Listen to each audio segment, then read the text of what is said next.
Alors en face de moi, Thierry Verdier, dont l'Harmattan vient de publier l'ouvrage Étudiant en Syrie, errant en Occident, un récit. Alors qu'est-ce qui vous a incité à donner la parole à Tarek et Aboud, ces deux jeunes migrants originaires de Syrie?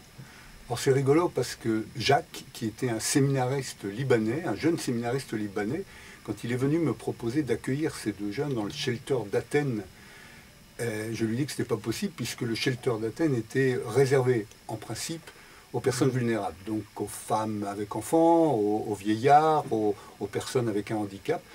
Et donc je lui ai dit, écoute, non, vraiment, c'est pas possible de les accueillir. Alors il s'est marré et il m'a dit, écoute-les, et tu vas peut-être changer d'avis. Alors je les ai écoutés et j'ai changé d'avis. Et pourquoi avoir changé d'avis? Ben, vous savez, ces deux gars avaient vécu quelque chose d'assez dur.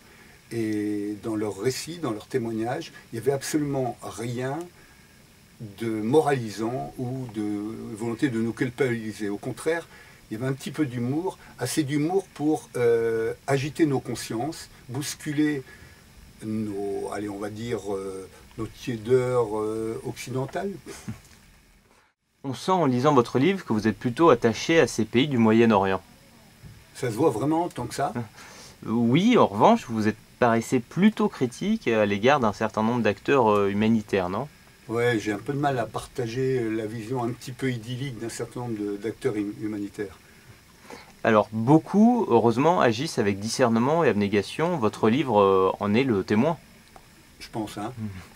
C'est un volontaire humanitaire libanais qui déclare, dans votre récit, que certaines organisations n'hésitent pas à instrumentaliser l'aide humanitaire à leur profit. Plutôt sévère comme jugement. Vous savez combien il y a d'habitants au Liban? 4 millions. 4 millions d'habitants. Vous savez combien ils accueillent d'immigrés? 2 millions. Je pense que ça vaut le coup quand même, qu'on écoute ce qu'ont à nous dire les acteurs humanitaires de ce pays. Vous êtes pas d'accord? Plutôt. Mais c'est vrai que selon l'Observatoire syrien des droits de l'homme, l'OSDH, la guerre en Syrie aurait fait plus de 350 000 morts en 7 ans maintenant. Quand on lit le prologue de votre livre, on se demande à quoi tout cela aurait servi.